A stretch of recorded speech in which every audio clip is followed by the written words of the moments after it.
देशभरात नावाजलेले मेंदूविकार तज्ज्ञ डॉक्टर शिरीष वळसंगकर यांना आत्महत्येस प्रवृत्त करणाऱ्या मनीषाकडे इतकी पॉवर आली कुठून? ती पैशांनीही गब्बर झाली होती. तिचा थाट मोठा होता, पण तिचा धनी कोण? तिला बळ कुठून मिळालं? या साऱ्या प्रश्नांची उत्तरं SP इन्स्टिट्यूट ऑफ न्यूरोसायन्सेस अर्थात वळसंगकर हॉस्पिटलमधील डॉक्टरांवर प्रेम करणाऱ्या कर्मचाऱ्यांनी दिली. जुना जाणता राजांना नाव बदललेल्या यांनी सांगितलंय की त्या बाईला घरातील एका सदस्याकडूनच ताकद मिळायची. नाव नाही सांगत, पण तुम्ही ओळखून घ्यालच.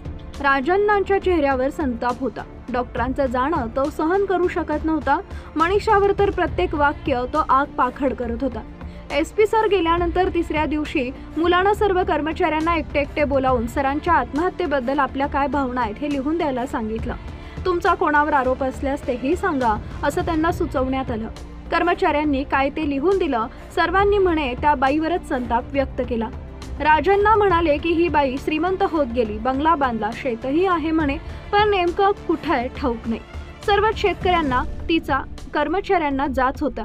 तिचा अन्याय अत्याचार वाढत गेल्यानंतर डॉक्टरांनी लक्ष घालायला सुरुवात केल्यामुळे जुना कर्मचाऱ्यांना थोडासा दिलासा मिळाला होता, पण तत्पूर्वी आम्हाला तर दमच भरला जायचा.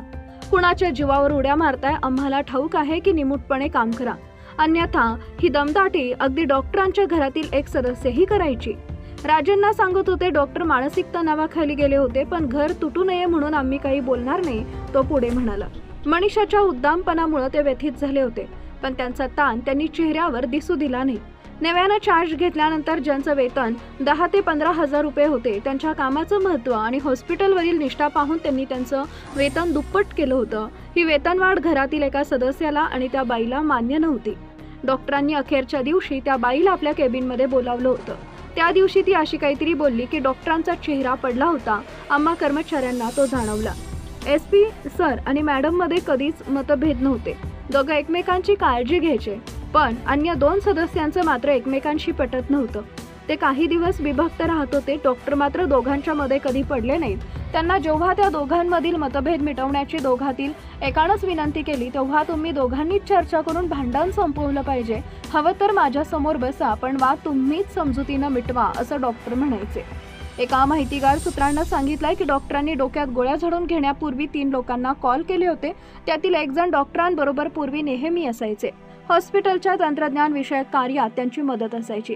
आता या कॉलमध्ये काय बोलणं झालं हे सांगितलं गेलं नाही.